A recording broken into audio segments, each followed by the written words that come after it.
Relawan kemanusiaan di Palestina Muhammad Hussein akhirnya berhasil dievakuasi pulang ke tanah air.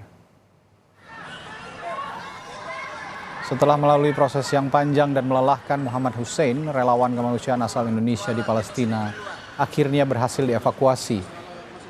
Bersama dengan istri dan anaknya, Hasan, akhirnya sampai ke Indonesia dibantu pihak KBRI.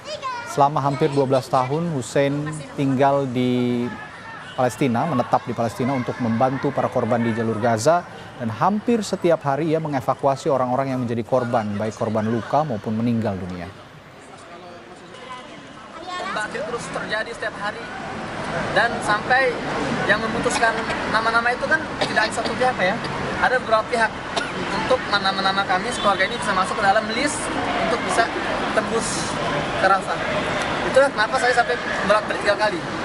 Ya akhirnya keempat kalinya, alhamdulillah dengan izin Allah Taala, nama saya muncul, nama istri saya dan anak saya juga muncul dalam list, dan kami dijemput oleh tim KBRI di imigrasi Mesir.